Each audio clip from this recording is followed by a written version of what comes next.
Hola mis hermanos, les saludo en el nombre del Señor. Les extraño mucho a todos y quiero que sepa que estoy orando por cada familia. Así que con eso en mente, tengamos en mente también que debemos estar orando los unos por los otros. Cada familia por cada familia. Y usted por sus hijos y por los familiares que están en México y en otros lugares del país. Oremos que Dios esté con ellos, pero también que ellos tengan una experiencia personal con el Señor, ya sea en esta época navideña o después, pero que cada uno llegue a ese encuentro con el Señor. Oremos por nuestros familiares y amigos. La semana pasada estudiamos sobre la mujer que tenía un problema de sangramiento, si se recuerda, un problema de sangramiento por 12 años, y que había gastado todo su dinero en médicos, y también decía la Biblia, había sufrido mucho de tratamientos médicos de diversos tipos, ¿verdad? Sin curarse. De hecho, aprendimos que hasta le iba peor. Y ella, poniendo toda su fe en Jesucristo, vino a él por detrás, ahí entre la multitud. Ella se abrió paso, vino a él por detrás, pensando que si solo lograse tocar su manto, iba a quedar sana. Así era la fe de esta mujer en nuestro Señor Jesucristo. Él la sanó, y si se recuerda, por su fe también fue salva, fue perdonada, eh, obtuvo una nueva vida, vida eterna, con el Señor en el cielo también. Así que es una de esas personas que vamos a ver en el cielo cuando lleguemos allá, esta mujer con hemorragia. Vimos la autoridad de Jesucristo de perdonar porque Él es Dios. Y vimos el poder de Jesucristo sobre toda enfermedad. Si se recuerda, Jesucristo iba en camino a la casa del principal de la sinagoga, para sanar a su hija que estaba gravemente enferma. Y ahí fue que vino esta mujer con el problema de sangramiento. Así que veamos hoy la historia de este hombre, el principal de la sinagoga. Vamos otra vez a Marcos capítulo 5. Marcos capítulo 5, donde se encuentra esta historia. Y versículos 21 al 43. Vamos allá a leer de la palabra de Dios. Y es nuestra oración, que en el nombre de Jesús seamos tocados por esta historia, por el Espíritu Santo, y que estemos atentos a lo que Dios quiere decirnos en esta hora. En el nombre de Jesús oramos. Amén. Amén. Dice así la palabra del Señor. Pasando otra vez Jesús en una barca a la otra orilla, se reunió alrededor de él una gran multitud, y él estaba junto al mar. Y vino uno de los principales de la sinagoga, llamado Jairo, y luego que le vio, se postró a sus pies y le rogaba mucho, diciendo: mi hija está agonizando, ven y pon las manos sobre ella, para que sea salva y vivirá. Fue pues con él, y le seguía una gran multitud, y le apretaban. Pero una mujer que desde hacía 12 años padecía de flujo de sangre, y había sufrido mucho de muchos médicos, y gastado todo lo que tenía, y nada había aprovechado, antes le iba peor, cuando oyó hablar de Jesús, vino por detrás entre la multitud, y tocó su manto, porque decía: si tocare tan solamente su manto, seré salva. Y enseguida la fuente de su sangre se secó, y sintió en el cuerpo que estaba sana de aquel azote. Luego Jesús, conociendo en sí mismo el poder que había salido de él, volviéndose a la multitud, dijo: ¿quién ha tocado mis vestidos?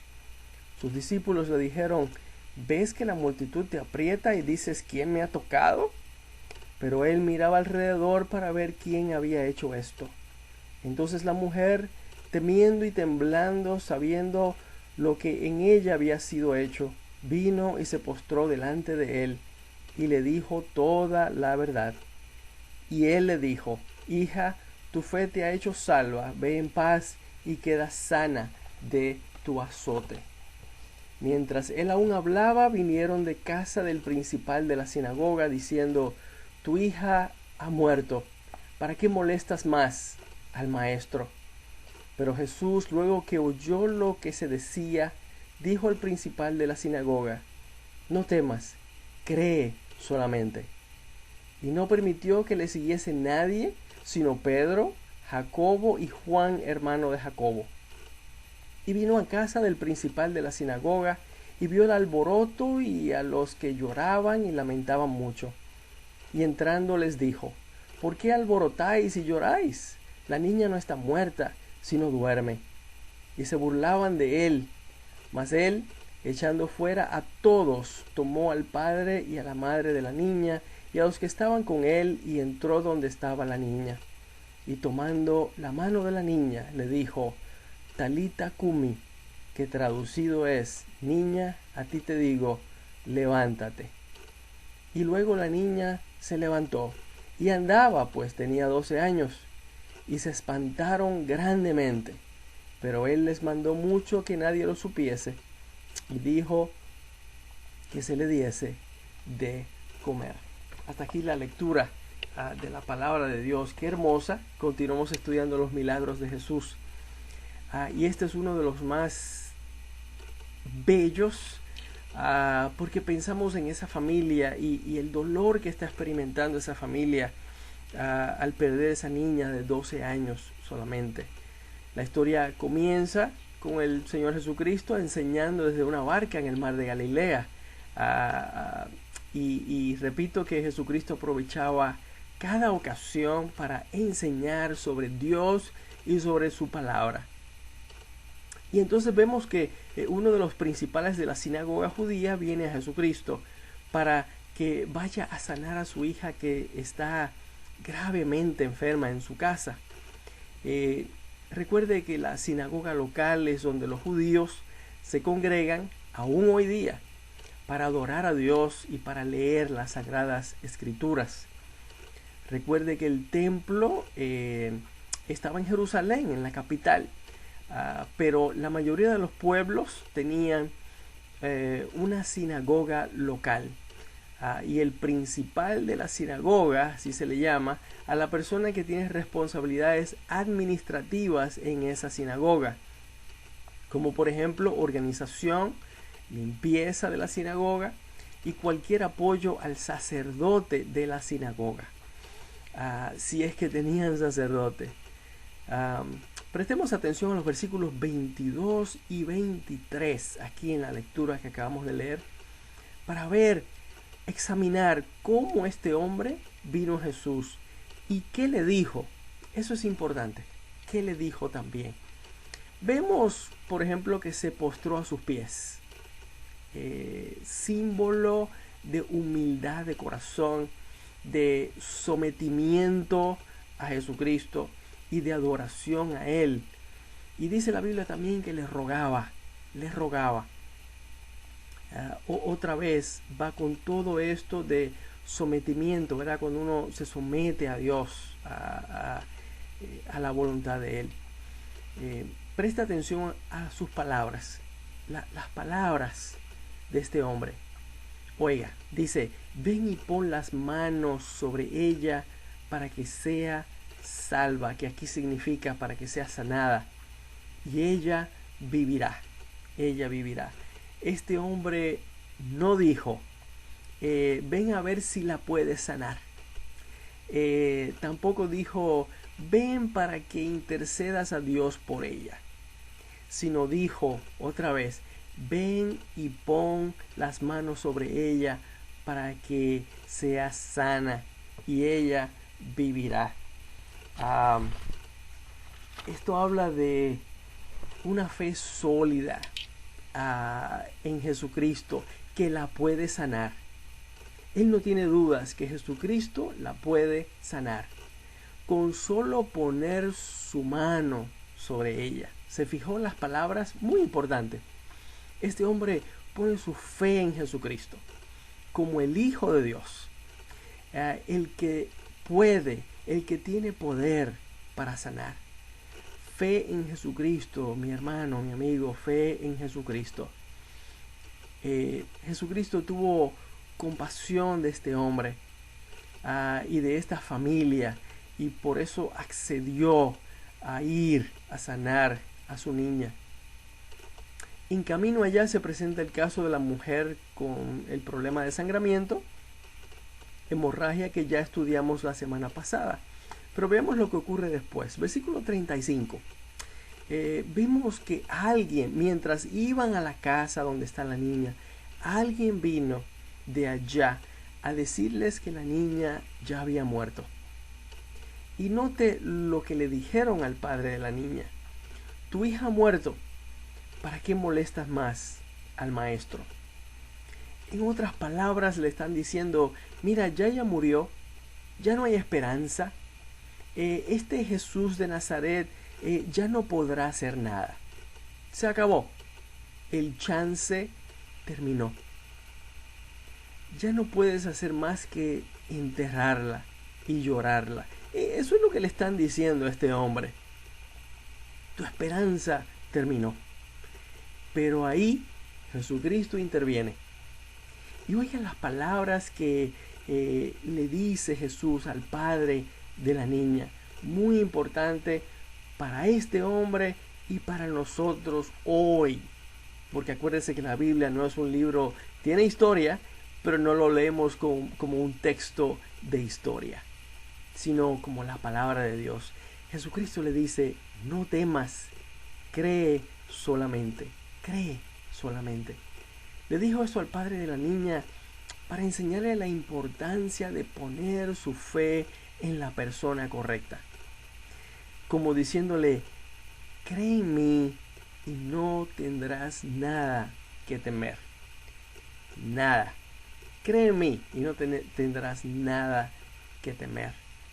A nosotros hoy el Señor Jesucristo con estas palabras nos dice dos cosas. Número uno, pon toda tu fe en mí solamente, nos dice Jesús. Cree en mi poder. Cree en lo que hice por ti en la cruz, por amor, por misericordia. También nos dice: cuando pones tu fe en mí, no tienes nada que temer. No temas más sobre el día de mañana si pones tu fe en mí. No temas a la muerte. Vaya, no temas perder tu ser querido. Yo estaré ahí contigo, nos está diciendo Jesús hoy. No te dejaré. Yo te daré consuelo y paz. Y paz. Si pones toda tu fe en mí, no tendrás nada que temer. Es lo que nos está diciendo Jesús hoy. Y estoy seguro que el Espíritu Santo te está diciendo unas palabras muy especiales en este momento, a ti solamente. Entonces el Señor Jesucristo toma solo a 3 de sus discípulos: a Pedro, a Juan y a Jacobo, hermano de Juan, y caminan a la casa donde está la niña, guiados por su padre y por los que están acompañando al padre de la niña, ¿verdad? Ahora, ¿por qué tomó solamente a Pedro, a Jacobo y a Juan? Bueno, hay varias teorías sobre esto, pero la que más prevalece es que Jesucristo toma a estos 3 ha escogido a estos 3 para compartir con ellos enseñanzas profundas en momentos muy íntimos y difíciles. Quizás porque Jacobo y Juan eran hermanos, y con Pedro, los 3, eran muy amigos y eran compañeros de trabajo, ya que ellos pescaban juntos antes de Jesucristo llamarles para ser sus apóstoles. Si usted lee cuando Jesucristo les llama para ser sus apóstoles, los 3 están trabajando juntos. Ellos 3 pescan juntos, son como socios. Esa amistad y esa hermandad entre ellos es algo que Jesucristo identifica como algo que será importante en el desarrollo de la fe de ellos y en el futuro trabajo que ellos harán para la causa de Jesucristo y el avance del Evangelio. También se opina que estos tres son los más sinceros de corazón del grupo de los 12 y aunque tienen debilidades como los demás, tienen debilidades. Ya usted sabe, Pedro negó a Jesucristo 3 veces la noche que fue arrestado. Son ellos tres que Jesucristo saca aparte para transfigurarse delante de ellos. Eso está en Marcos capítulo 9, más adelante, ¿verdad? Jesucristo muestra su gloria, muestra su deidad frente a ellos en ese capítulo 9 de Marcos. Son ellos tres quienes Jesucristo también saca aparte en el jardín de Getsemaní para que oren con él la noche que iba a ser arrestado, antes de ser crucificado. Son ellos tres, fíjense. Y son ellos tres los que Jesucristo escoge en esta ocasión también para que vayan con él a la casa de esta niña. Es un momento íntimo donde sus discípulos no pueden estar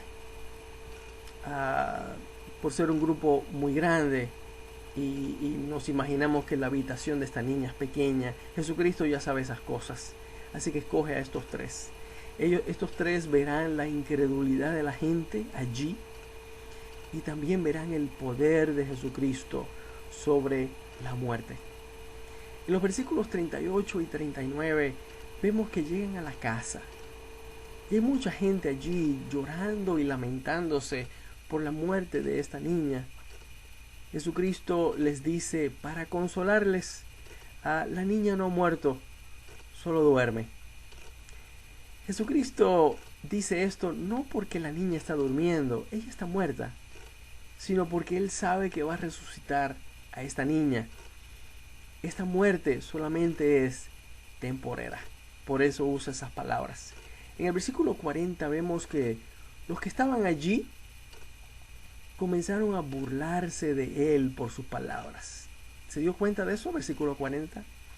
Y ahí fue cuando Jesucristo los echó fuera a todos y dejó que solo los padres de la niña y los 3 discípulos que lo acompañaban entraran a la habitación donde estaba el cadáver de la niña. Solamente ellos. Note que Jesucristo sacó a todos los incrédulos de allí. ¿Se dio cuenta? Como queriendo que solo los que tenían fe, solo los que tenían fe en Él presenciaran el milagro. Oiga, no podemos esperar un milagro en nuestra vida cuando solo hay incredulidad en nuestro corazón. No podemos esperar un milagro. Tenemos que tener fe. Tenemos que tener fe. La fe mueve el brazo de Dios. Mueve la mano de Dios. Recuerde las palabras de Jesucristo a este hombre. Unos minutos antes solamente. No temas. Cree solamente. Solamente cree. Y entonces vemos que Jesucristo toma a la niña de la mano. ¿Sabe que de acuerdo a la ley judía, sabe esto? De acuerdo a la ley judía, no se debe tocar un cadáver. Porque quien lo hace era declarado impuro. Y entonces tendría que someterse a diversas ceremonias de limpieza espiritual. Pero claro, en este caso es Jesucristo, el Dios viviente, el dador de la vida, quien toma la mano de esta niña y le ordena que se levante. Que se levante. Aquí Marcos, el escritor del libro, usa el idioma arameo original de esa época, cuando en el versículo 41 cita las palabras de Jesús ordenando a la niña que se levante. Ahí lo leemos. Talita cumi son las palabras de Jesús, que es arameo, significando niña, a ti te digo, levántate. Es en el original arameo. Oiga, y solo con el poder de su palabra, solo con el poder de su palabra, esta niña resucita. Sin ceremonias, sin pomadas caras, sin pedirle a Dios. ¿Cómo así? ¿Cómo es posible? Porque Jesucristo es Dios encarnado y Él tiene no solo el poder para hacerlo, sino también la autoridad para hacerlo. Tiene el poder y tiene la autoridad para hacerlo. Así como tenía la autoridad para perdonar a la mujer con el problema de sangramiento, con el problema de la hemorragia. ¿Se recuerda? Él la perdonó por su fe.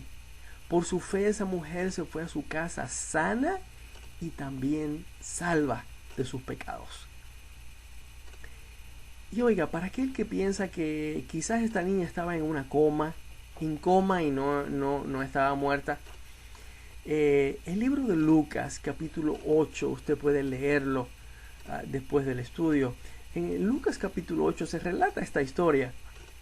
Y también en los versículos 54 y 55 del capítulo 8 de Lucas dice lo siguiente, para que estemos claros. Dice: mas él, hablando de Jesús, tomándola de la mano, clamó diciendo: muchacha, levántate. Entonces su espíritu volvió e inmediatamente se levantó. ¿Se da cuenta? Estaba muerta. Lucas nos relata que su espíritu volvió. Quiere decir que no estaba en una coma. Quiere decir que no estaba durmiendo porque quizás tenía fiebre alta. Estaba muerta la niña. Y Jesucristo la resucitó. Porque Él tiene el poder y tiene la autoridad sobre la muerte. Tiene poder sobre toda enfermedad y tiene poder sobre la muerte. Y tiene autoridad sobre ella, así como tiene autoridad sobre todos los demonios y todo lo creado. Y mire otra cosa, la resucitó y le restableció su salud completamente. La niña se levantó y Jesucristo ordenó que se le diese de comer. Llevaba tiempo enferma y estaba débil, pero ahora está completamente sana. Óigame, ¿cuándo usted oyó que a una persona que está grave en el hospital inmediatamente le dan de comer? No, al contrario, es todo por suero, hasta que se recupera y entonces le dan comida. Esto nos indica que esta niña está completamente sana. Sana, así sana Dios. Dios no sana a medias, sana completamente. Y sabe algo, Dios continúa haciendo milagros hoy. Su poder no ha disminuido, ni tampoco su misericordia. La que disminuye a veces es nuestra fe. Sí, a todos nos pasa. Nuestra fe a veces, debido a las circunstancias, disminuye, se afecta. Pero pongamos nuestra fe en Jesús. No dejemos de poner nuestra fe, toda nuestra fe y nuestra confianza en el Señor Jesucristo. Porque en Él y solo en Él hay sanidad física, hay sanidad emocional y hay sanidad espiritual. Él vino a darnos una nueva vida aquí en la tierra y vida eterna con Él en el cielo. Si se recuerda Juan 10:10, yo he venido para que tengan vida y para que la tengan en abundancia. Y eso habla de una vida aquí y una vida allá después que moramos. Te preguntas, ¿qué debo hacer para obtener esa vida? Esa vida. Bueno, es simplemente fe. Poner nuestra fe en el Señor Jesucristo y en nadie más, ni en nada más. Solamente en Él. Y venir a Él y decirle: Señor, perdóname por mis pecados. Perdona mi pecado, perdona mis faltas, perdona mis flaquezas, Señor. Y pongo mi fe y mi confianza en el sacrificio tuyo en la cruz por mis pecados. ¿Se da cuenta? Es una oración simple y sencilla, pero que ahí Dios perdona, Dios restaura, Dios sana el corazón, el alma, el espíritu, y nos da una vida nueva y vida eterna con Él en el cielo. Cristiano, es fácil, ocurre, pasa que nuestra fe disminuye a veces. A veces somos humanos y las circunstancias de esta vida a veces afectan nuestra fe. Hoy es el día para restablecer esa fe, ponerla en Jesucristo. Recuérdate, nadie más puede, solamente Él. Así que pongamos toda nuestra fe en Él, su fe, su fortaleza, su poder, su misericordia. No ha menguado, no ha disminuido, no se ha ido. Jesucristo continúa haciendo milagros en la vida de millones a través del mundo, aún hoy, aún hoy. Pongamos nuestra fe en Él para todo. Gracias, Padre, por esta palabra. Gracias, Señor. Gracias porque tu poder y tu misericordia no han disminuido. Tú nos amas de forma profunda y verdadera y podemos contar contigo para todo. Ponemos nuestra fe en ti, nuestra confianza en ti, ponemos nuestra vida en tus manos, nuestro corazón, todo.